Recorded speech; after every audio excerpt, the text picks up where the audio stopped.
जी बिस्मिल्लाहिर्रहमानिर्रहीम। आज chapter number 4 का हमने एक बड़ा इम्पोर्टेंट टॉपिक पढ़ना है, ठीक है जी। That is known as nitric acid, ठीक है जी। नाइट्रिक एसिड ये हमने पढ़ना है। इसे हम लोग एक और नाम से भी जानते हैं जो कि क्या है, स्पिरिट ऑफ नाइटर, ठीक है। दूसरे से क्या कहते हैं, स्पिरिट ऑफ नाइटर। और तीसरा इसका फार्मूला है HNO3। असल में ये ऑक्सी एसिड है नाइट्रोजन का, तो नाइट्रोजन का ऑक्सी एसिड हम लोग पढ़ने जा रहे हैं। तो इसमें चंद चीज़ें हैं, पहले हम लोग इसकी प्रिपरेशन सीखते हैं, देन इसकी जो है ना वो हम रिएक्शंस की तरफ आएंगे, ठीक है जी। तो सबसे पहला जो काम है that is known as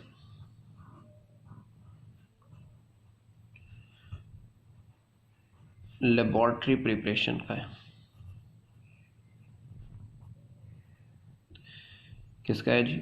laboratory preparation का। तो लेबॉर्ट्री में कैसे बनाया जाता है? पोटाशियम नाइट्रेट की क्रिस्टल्स को सल्फ्यूरिक एसिड के साथ हीट करके हम कहते हैं it is prepared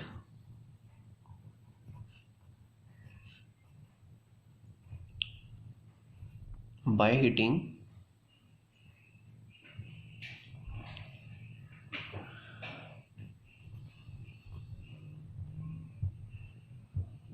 potassium nitrate crystals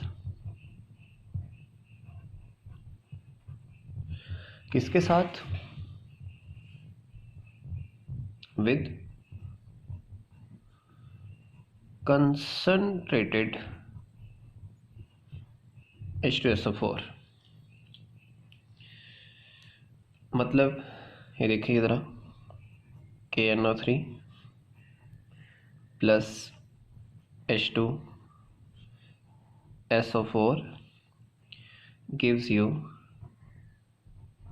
KHSO4 और साथ में क्या बना दिया इसने? HNO3, ठीक है जी। ये हमने सॉलिड ऐड किया है, ये कंसंट्रेटेड फॉर्म में, और यहाँ पे हमारे पास ये दोनों एक्वस सोल्यूशन में तैयार हो गए। एक साल्ट और दूसरा क्या है? एसिड है, ठीक है जी। तो हीट करने पर यहाँ पे ये एक पोटाशियम था, ये एक इसके साथ हाइड्रोजन के साथ रिप्लेस हुआ, इसके हाइड्रोजन इधर गया तो ये क्या बन गया? एसिड बन गया। आपको पहले मैंने बताया हुआ salt plus acid gives you, जो साल्ट है वो क्या बन गया? एसिड, और जो एसिड था वो क्या बन गया? साल्ट बन गया, ठीक है। ये वो ही जो हमारे पास पुराना तरीका है उसी के हिसाब से ये बनेगा। देन आ गया जी इसकी कमर्शियल प्रिपरेशन।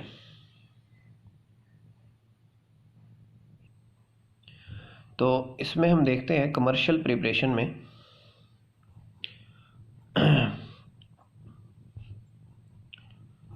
इसके अंदर बड़ा एक मशहूर तरीका है, और वही लॉन्ग क्वेश्चन के एतबार से भी बहुत ज़्यादा इम्पोर्टेंट होता है, ब्रिकलैंड एंड आइड्स प्रोसेस। कौन सा है जी?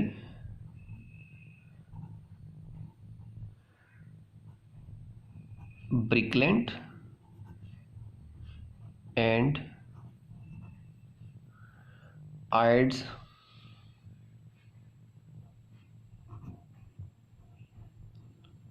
प्रोसेस, या इसे हम लोग कहते हैं ARC, आर्क प्रोसेस, क्योंकि इसमें इलेक्ट्रिक आर्क लगनी है, इस वजह से इसे उससे भी तशबीह दी गई है, ठीक है। अब इसमें चंद स्टेप्स हैं, उन स्टेप्स को हमने लेकर चलना है वन बाय वन करके। इसमें पहला स्टेप है formation of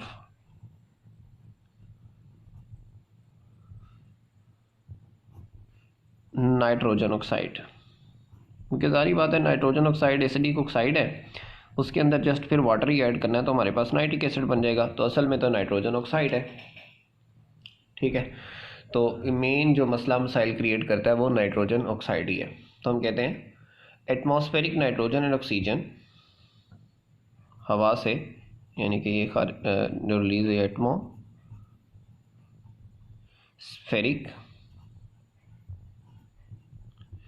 nitrogen and oxygen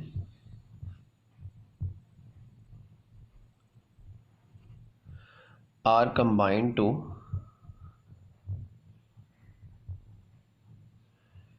give nitrogen oxide कह लें या फिर नाइट्रिक ऑक्साइड कह लें, यानी कि नाइट्रोजन की जगह आप नाइट्रिक यूज़ करें तो ज़्यादा बेहतर है, क्योंकि नाइट्रिक स्टैंड्स फॉर NO। ठीक है, नाइट्रोजन ऑक्साइड तो फिर सारे ही है ना।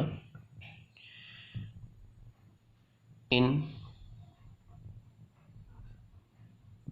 इलेक्ट्रिक आर्क, जिस वजह से इसे आर्क भी कहते हैं हम, process 3000 degree Celsius.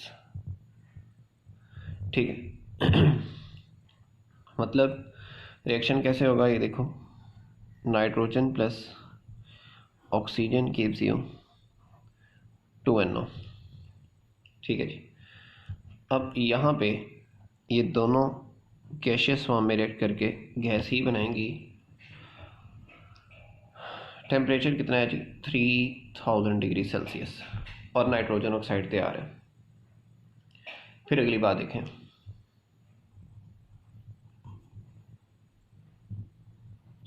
Nitrogen oxide formed is cooled fastly, कह लें क्विकली, तो कितना जी 1000 डिग्री सेल्सियस। इसे ठंडा कर दिया जाता है, क्यों, डिकम्पोजिशन से बच सके। ठीक है जी, डी कंपोजिशन से हम क्या कर सकें, अवॉइड कर सकें, यानी कि NO टूट के NO2 में, या मतलब फिर नाइट्रोजन ऑक्साइड, क्योंकि ये रिवर्सिबल होता है ना, ये इसमें दोबारा ना कन्वर्ट हो जाए। ये है पहला प्रोसेस। दूसरा स्टेप कौन सा है, ठीक है जी, दूसरा स्टेप देखें, ऑक्सीडेशन ऑफ, यानी कि NO को NO2 में कन्वर्ट करना है ना, तो हम कहते हैं ऑक्सीडेशन करनी है। अब ऑक्सीडेशन ऑफ नाइट्रिक ऑक्साइड, क्यों, जारी सी बात है, उसे NO2 में कन्वर्ट करेंगे, वाटर डालेंगे तो हमारे पास एसिड पप्पू किस्म का आ जाएगा। तो हम कहते हैं कितने पे, तकरीबन एट 600 डिग्री सेल्सियस। ये क्या होता है जी, NO कंबाइन विद ऑक्सीजन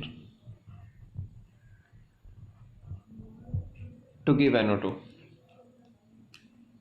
मतलब देखो, NO प्लस ऑक्सीजन के साथ रिएक्ट करवाया और ये क्या बनाया, ये बन गया। ठीक, ठीक है जी, 600 डिग्री सेल्सियस पे ये काम वकू पजीर हुआ है। दो स्टेप हो गए जी।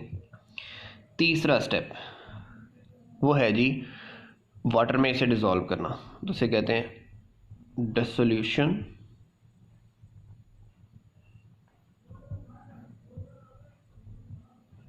In water. पानी में हल होना, पानी में हल करना, ठीक है, पानी में हल होना या पानी में हल करना। अब देखिएगा कैसे हल होता है, तो हम कहते हैं नाइट्रोजन डाइऑक्साइड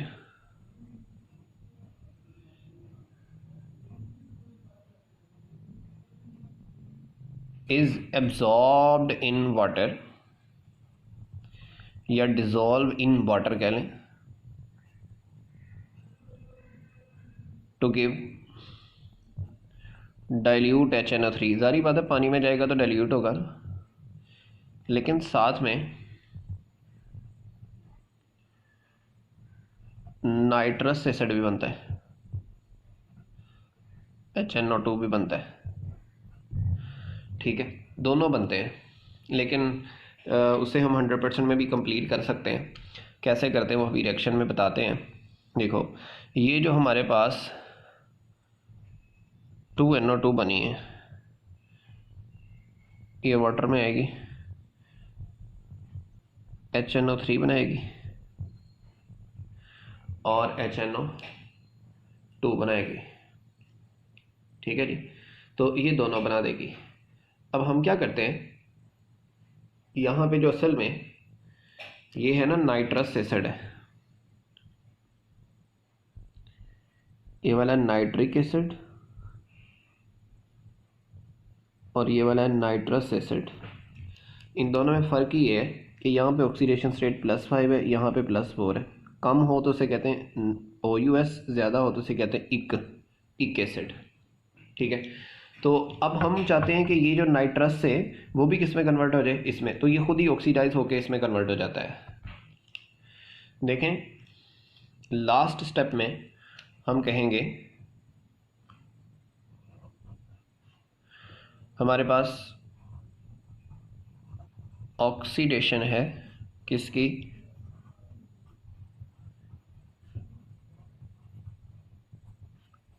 नाइट्रस एसिड की, ठीक है, उसकी ऑक्सीडेशन कर रहे हैं। तो हम कहते हैं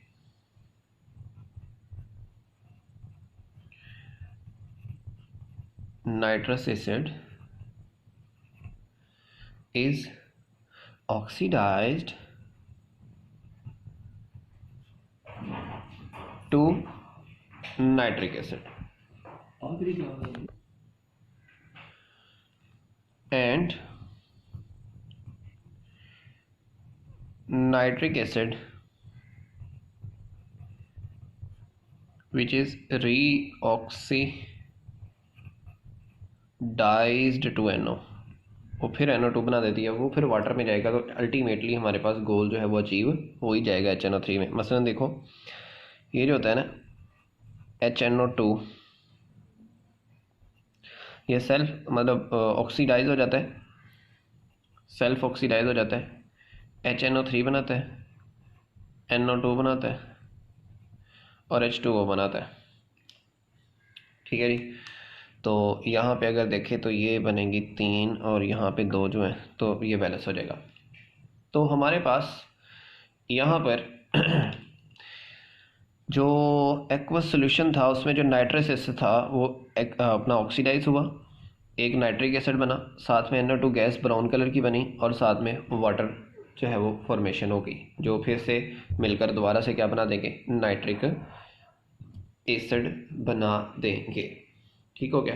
तो ये था हमारे पास एक सिंपल सा उसका प्रिपरेशन का मेथड जो 4 स्टेप्स पर मुश्तमिल था जी। तो इसकी थोड़ी सी फ्लो शीट डायग्राम है जी नाइट्रिक एसिड की मैन्युफैक्चरिंग की, वो हम देख लेते हैं कि नाइट्रिक एसिड असल में बनता कैसे।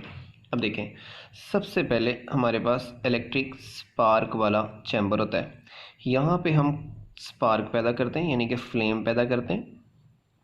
वो जो फ्लेम है वो बहुत ज़्यादा एनर्जी वाला होता है, उसकी एनर्जी कितनी है तकरीबन डिसाइडेड 3000 के राउंड अबाउट है, ठीक है। तो यहाँ पर रिएक्शन हो रहा है, यहाँ पर गैसेस आपस में मिल रही हैं, नाइट्रोजन और ऑक्सीजन आपस में मिल रही हैं, इसीलिए इसे कहते हैं ये है जी इलेक्ट्रिक फर्नेंस। ये क्या है जी, इलेक्ट्रिक फर्नेंस। यहाँ से क्या चीज़ तैयार हुई है, NO, नाइट्रोजन ऑक्साइड। अब नाइट्रोजन ऑक्साइड गई किसके अंदर, ठंडा करने वाला, यानी कि 3000 पे ये बनी है और ये किस में जाएगी, कूलर में। कूलर यानी कि उसे कंडेंस करेगा, ठंडा करेगा। अब ठंडा करके ये हम लोग भेज रहे हैं किसके अंदर, ऑक्सीडेशन चैम्बर के अंदर। अब ये ऑक्सीडेशन चैम्बर है, इसके अंदर ऑक्सीडेशन होनी है, क्या में ऑक्सीडेशन होनी है, ये जो नाइट्रोजन ऑक्साइड है किसके साथ मिलेगा, ऑक्सीजन के साथ, ठीक है। वो half mole of oxygen use होगा डेफिनेटली, तो ये क्या बना देगा, NO2। अब NO2 को हम लोग नेक्स्ट फर्दर किस में भेज देते हैं, वाटर स्प्रे के ज़रिए, यानी कि यहाँ से ऊपर से हमारे पास क्या आ रहा है जी, ये देखिए ऐसे करके हम लोग कह देते हैं, ठीक है। यहाँ से ऐसे वाटर ऊपर से आ रहा है, ठीक है। ये वाटर स्प्रे है जहाँ पे ये एब्जॉर्प्शन टावर नीचे लगा हुआ है, जिसमें उसने आके नाइट्रिक एसिड ने एब्जॉर्ब होना है, ठीक है, क्योंकि नाइट्रोजन डाइऑक्साइड नीचे से ऊपर जाएगी, ऊपर से वाटर आएगा, आपस में मिक्स होके हमारे पास क्या बन जाएगा, फ्रेश किस्म का नाइट्रिक एसिड बन जाएगा। तो यहाँ पे हमें हासिल हो जाएगा क्या, नाइट्रिक एसिड, ठीक है जी। तो यहाँ से आ रहा है क्या, वाटर, ठीक है जी। ये स्प्रेयर है, या ऐसे हम लोग कह लें ये ग्लास है जिसके ज़रिए हमने फ़िल्टर पानी ऊपर से फेंक रहे हैं, ठीक है। और यहाँ पर क्या हो रहा है जी, एब्जॉर्प्शन, और इस वजह से हम लोग इसे कहते हैं, ये है एब्जॉर्प्शन टावर, एब्जॉर्प्शन टावर। और यहाँ पे बना क्या जी, HNO3 हमें हासिल हो गया, क्या हासिल हो गया, HNO3 हासिल हो गया, यानी कि नाइट्रिक एसिड हासिल हो गया, ठीक है। ये सिंपल सी हमारे पास इसकी प्रिपरेशन। अच्छा, इसके बाद हम लोग ये फ्लो शीट डायग्राम के बाद हम लोग इसकी पढ़ते हैं प्रॉपर्टीज़, ठीक है जी। प्रॉपर्टीज ऑफ नाइट्रिक एसिड जी। तो इसके अंदर पहले फिजिकल पढ़ लेते हैं थोड़ी सी, फिर मतलब केमिकल रिएक्शन वगैरह मतलब सिंपल से पढ़ लेते हैं। तो दो चार प्रॉपर्टीज हैं वो देखिए। पहली प्रॉपर्टी है इसकी स्मेल, हम कहते हैं इट हैव पंजेंट स्मेल। इसकी स्मेल अच्छी वाली नहीं होती, बहुत बुरे वाली होती है, यानी कि पंजेंट वाली होती है, ठीक है। Then its specific gravity at 15 degree Celsius is 1.53, ठीक है जी। अच्छा जी, इसके बाद है कि कंसंट्रेटेड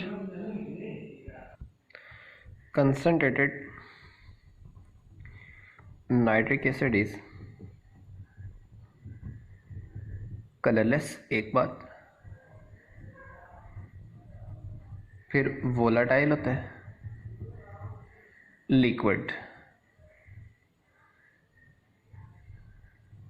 जो क्या करता है, फ्यूम्स बनाता है, बहुत ज़्यादा कंडेंस फ्यूम बनाता है इन एयर, ठीक है। फ्यूम बनाता है कहाँ पे, एयर में बनाता है, इसीलिए इसे हम फ्यूमिंग नाइट्रिक एसिड भी कहते हैं। अच्छा, एक इम्पोर्टेंट MCQ आता होता है, ठीक है, मैं वो यहाँ पे ऐड कर देता हूँ, शॉर्ट क्वेश्चन के तौर पे भी आता होता है कि एक चीज़ होती है फ्यूमिंग नाइट्रिक एसिड, ठीक है। तो फ्यूमिंग नाइट्रिक एसिड किसे कहते हैं, तो सुन लें आज कि फ्यूमिंग नाइट्रिक एसिड किसे कहते हैं।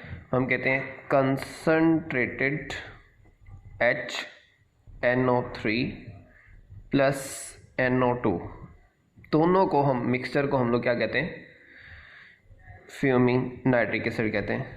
तो हम कहते हैं ये मोर रिएक्टिव हो जाता है, NO2 की मौजूदगी में ये मोर रिएक्टिव हो जाता है, तो पेल येलो फ्यूमिंग लिक्विड बनाता है, ठीक है। ये क्या बनाता है, पेल येलो फ्यूमिंग लिक्विड बनाता है, इस वजह से हम लोग इसे फ्यूमिंग सल्फ्यूरिक एसिड कहते हैं। और इसकी जो है वो रिएक्टिविटी की वजह से ये बहुत ज़्यादा मशहूर व मारूफ है, ठीक है। अब हम लोग इसके रिएक्शंस पढ़ने जा रहे हैं, ठीक है, यानी कि केमिकल प्रॉपर्टीज़ पढ़ने जा रहे हैं। रिएक्शंस ऑफ सल्फ्यूरिक एसिड अपना नाइट्रिक एसिड पढ़ने जा रहे हैं, या फिर इसके हम लोग सिंपल सी चीज़ है रिएक्शन केमिकल प्रॉपर्टीज़ पढ़ने जा रहे हैं। ठीक है जी। तो चंद है जो हम पढ़ते हैं कि ये एज एन ऑक्सीडाइजिंग एजेंट कैसे है, रिड्यूसिंग एजेंट कैसे है, डिकम्पोजिशन कैसे करता है, वगैरह वगैरह वगैरह। हमने काफ़ी चीज़ें इसकी इन डिटेल पढ़नी है। तो सबसे पहले हम देख लेते हैं ये डिकम्पोज कैसे होता है। डिकम्पोजिशन तो बड़ी इंपॉर्टेंट, नाइट्रिक एसिड डिकम्पोज होता है in the presence of light. ठीक है, और किस किस में डिकम्पोज होता है वो सुने। HNO3 डिकम्पोज होकर क्या बनाता है, NO2 बनाएगा, सारी बात है, यहाँ से बना है, और H2O बनाएगा, और साथ में क्या निकालेगा, ऑक्सीजन निकालेगा। ठीक है जी, साथ में क्या निकालेगा, ऑक्सीजन निकालेगा। अच्छा, तो हम लोग कहते हैं कि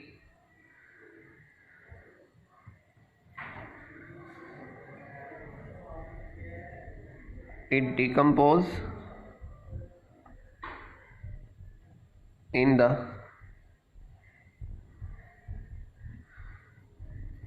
presence of light। ये लाइट की मौजूदगी में डिकम्पोज होता है और बनाता है क्या है जी, हमारे पास NO2 गैस बना देता है। दूसरी जो इसकी प्रॉपर्टी हम लोग मेंशन करने लगे हैं वो है एज एन एसिड। सारी बात है, एसिड वाली प्रॉपर्टी सारी आपको पता है, और ये बात भी जाननी ज़रूरी है कि ये कौन सा एसिड है। ये मोनो बेसिक एसिड, यानी कि एक प्रोटॉन इसके अंदर होता है, एक से ज़्यादा नहीं होते, मोनो बेसिक एसिड है। सुनिए, हम कहते हैं it is very strong acid. ठीक है, इसकी एसिडिक स्ट्रेंथ बहुत ज़्यादा है, स्ट्रॉन्ग एसिड है। तो हम कहते हैं कि it react with basic oxides, alkalis and carbonates in normal way. Normal way इसलिए कह रहे हैं कि जैसे एसिड्स का ट्रेंड है वैसे ये रिएक्ट करता है, कोई नई बात इसमें नहीं है। HNO3 plus CaO basic oxide है, HNO3 प्लस NaOH ये बेस है, अल्कली है, हाइड्रोक्साइड उसे कह लें। नाइट्रिक एसिड के साथ जनाबे वाला सोडियम कार्बोनेट ये भी बेसिक है। अब आपको पता है इससे साल्ट तो बनना ही बनना है, साल्ट तो बनना ही बनना है। अब इससे साल्ट क्या बनेगा वो मैं बना रहा हूँ, ज़रा देखना है। यहाँ पे कैल्शियम है तो ये बनाएगा जी CaNO3, ये 1 होता है इधर आएगा, ये +2 होता है तो इधर ट्वाइस आ जाएगा। यहाँ से बनेगा NaNO3, यहाँ से भी बनेगा NaNO3। बाकी ज़ाहिर सी बात है इधर से क्या बनेगा साथ में, वाटर, इधर से भी क्या बनेगा, वाटर, लेकिन यहाँ पे क्या बनता होता है CO2 प्लस H2O। फ़र्क बस इतना ही है कि यहाँ पे क्या बनता होता है CO2 प्लस H2O। यहाँ पे 2 लगेगा क्योंकि 2 नाइट्रेट यूज़ हुए हैं, तो यहाँ पे सोडियम 2 है तो इधर 2 लगेंगे, इधर भी 2 लगेंगे। ठीक है, तो ये बैलेंस हो जाएगी। तो ये रिएक्शन हो गया हमारे पास एज अ एसिड। क्लियर है। अब हमारे पास है जी एज एन ऑक्सीडाइजिंग एजेंट। ठीक है जी, ऑक्सीडाइजिंग एजेंट के तौर पे इसकी बहुत आला किस्म की प्रॉपर्टीज़ हैं। As an oxidising agent. ठीक है जी, ऑक्सीडाइजिंग एजेंट के तौर पे ये किस तरह रिएक्ट करता है। ठीक है, हम कहते हैं it act as strong oxidising agent due to the ease of decomposition, क्योंकि इसमें डीकम्पोजिशन की जो है ना वो सलाहियत होती है HNO3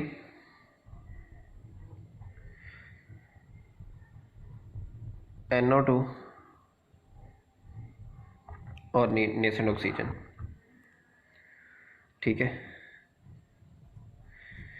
ये एसिड है ना, इसने नॉर्मल लाइट में भी जहाँ पे भी है इसने जनाब डिकम्पोज हो जाना है, लेकिन साथ में नेसेंट ऑक्सीजन निकालता है। ये जो नेसेंट ऑक्सीजन है असल में ये ऑक्सीडेशन के कारण है। ठीक है, ये क्या करवाएगी, ऑक्सीडेशन करवाएगी। तो अब सारे के सारे जो ऑक्सीडेशन रिएक्शन आ रहे हैं वो सिर्फ और सिर्फ किस वजह से हैं, इसी की वजह से है। ठीक है, ये डिकम्पोजिशन वाली प्रॉपर्टी की वजह से है। तो पहला है विद नॉन मेटल्स, फिर मेटलाइट्स और फिर मेटल्स। ठीक है, ये क्या करता है, it oxidise non metal to their oxides. ये सिंपल पकड़ के उनके क्या बना देता है, ऑक्साइड्स बना देता है। जैसे हमारे पास कार्बन है, जैसे हमारे पास सल्फ़र है, ठीक है, जैसे हमारे पास फास्फोरस है।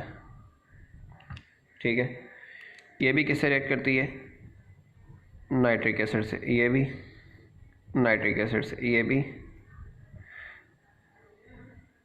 नाइट्रिक एसिड से। ठीक है, जब ये तीनों नाइट्रिक एसिड से रिएक्ट करती हैं, ये कार्बन से क्या बना देता है, इसका ऑक्साइड। वो ऑक्साइड कौन सा होगा जी, कार्बन डाइऑक्साइड। ये क्या होगा जी, सल्फर से हमारे पास क्या बनता है जी, सल्फर डाइऑक्साइड बनता है। और सल्फर डाइऑक्साइड पानी की मौजूदगी में किस में कन्वर्ट हो जाता होता है, H2SO4 में। ठीक है, और फास्फोरस ऑक्साइड में कन्वर्ट होता है, लेकिन वो वाटर की मौजूदगी में किस में कन्वर्ट हो जाता होता है, H3PO4 में। ये भी चीज़ याद रखनी है। बाकी साथ में NO2 और H2O ये सब के अंदर ही बनेगा, NO2 और H2O, NO2 और H2O, ये तो बनना ही बनना है ना। ठीक है, तो यहाँ पे 4 6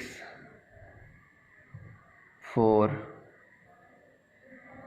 6 और यहाँ पर हमारे पास आएगा इसके साथ आएगा 5, तो इसके साथ भी क्या आएगा फिर 5। ठीक है जी, लो जी अब ये सारे किस में कन्वर्ट हो गए, ऑक्साइड्स में कन्वर्ट हो गए। ठीक है जी, ये इसकी ऑक्सीडेशन स्टेट अब ज़रा थोड़ा सा देखना चाहें तो ये देखो 0 है, +4, 0 है, +6, 0 है, +5। ठीक है, ये इसकी ऑक्सीडेशन स्टेट्स है। तो ज़ाहिरी बात है ऑक्सीडेशन स्टेट का इंक्रीज़ होना ही क्या कहलाता है, ऑक्सीडेशन कहलाता है। ठीक है जी, फिर है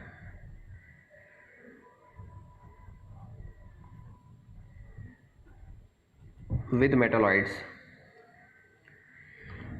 मेटालॉइड के साथ। देखें, एक होती है आर्सेनिक और एक होती है एंटीमनी। ये क्या होती हैं, मेटालॉइड।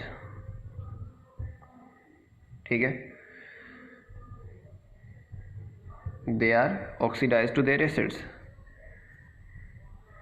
जैसे ऊपर वाले हुए ना, वो ही एसिड्स में कन्वर्ट हो जाएगा।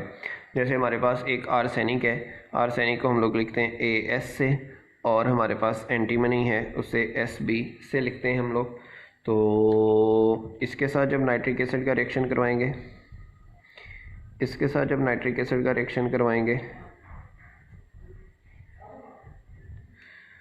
तो यहाँ पे ये इसका एसिड बना देगा, ठीक है।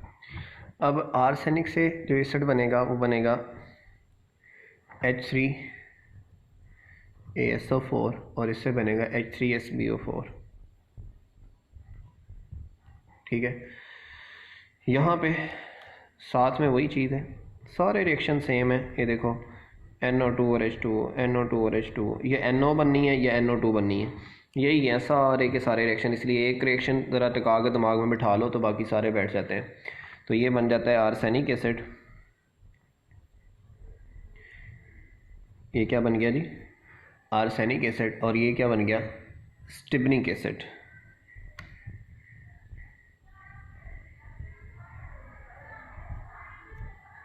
ठीक है जी, ये बन जाता है स्टिबनिक एसिड। तो ये थे हमारे पास विद मेटालॉइड्स। बैलेंस में अगर देखें तो जारी बात है, 5 इधर आएंगे, 5 इधर आएंगे, 5 इधर आएंगे, 5 इधर आएंगे। तीसरा है जी ऑक्सीडाइजिंग एजेंट में विद मेटल्स, ठीक है, मेटल्स के साथ। अब मेटल्स के साथ बड़ी इम्पोर्टेंट रिएक्शन है। जैसे चंद रिएक्शन मैं इधर डिस्कस करूँगा, ठीक है। जैसे पहली प्रॉपर्टी है, ये डिफरेंटली बिहेव करता है ना, तो हम कहते हैं पहला जी गोल्ड, ठीक है जी, उसके बाद प्लाटिनम है, ठीक है, उसके बाद इरिडियम है, उसके बाद टाइटेनियम है। डोंट रिएक्ट, ये रिएक्ट ही नहीं करती, ये रिएक्ट ही नहीं करती। दूसरा है हमारे पास आयरन, कोबाल्ट है, निकल है, निकल हो गया, उसके बाद क्रोमियम है, एल्युमिनियम है, उसे कहते हैं are. Rendered passive by acid. क्यों हो जाते हैं रेंडर्ड पैसिव बाय एसिड? ठीक है जी, क्यों रेंडर्ड बाय एसिड होते हैं? Due to formation of film of their oxides, due to formation of film of their oxides. ठीक है जी, उनके ऑक्साइड्स की प्रोटेक्टिव लेयर बन जाती होती है। सही है जी। तीसरी बात ये है कि जो टंगस्टन है एंड यूरेनियम है are changed to their oxides, ये उनके ऑक्साइड्स में बिलतरतीब बदल दिए जाते हैं। ठीक है, फिर फोर्थ वन इसमें है, फोर्थ वन में हम कहते हैं magnesium, calcium and manganese give hydrogen to dilute HNO3। ये क्या निकालते हैं जी? हाइड्रोजन निकालते हैं। मसलन मैं 2 लिखता हूँ, एक मैग्नीशियम लिख लेता हूँ, एक मैंगानीज लिख लेता हूँ, ठीक है जी। ये किसके साथ रिएक्ट करेंगे, HNO3।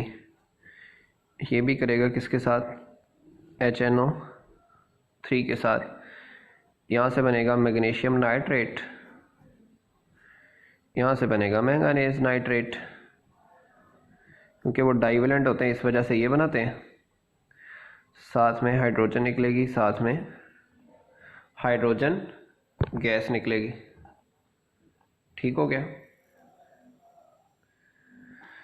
तो अगर हम उसे बैलेंस कर सकें तो ये बैलेंसिंग हो गई इसकी। नेक्स्ट, अगली मेटल्स कैसे रिएक्ट करती हैं।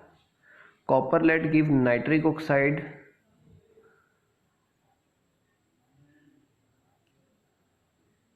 अगली है कॉपर और lead give nitric oxide.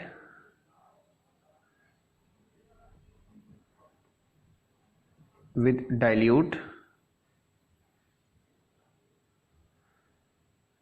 and NO2 with concentrated HNO3।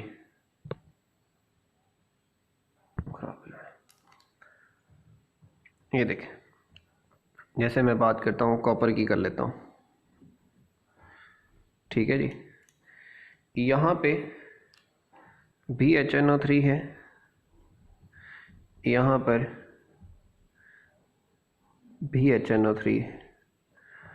अब यहाँ पर ये बनाता है कॉपर नाइट्रेट।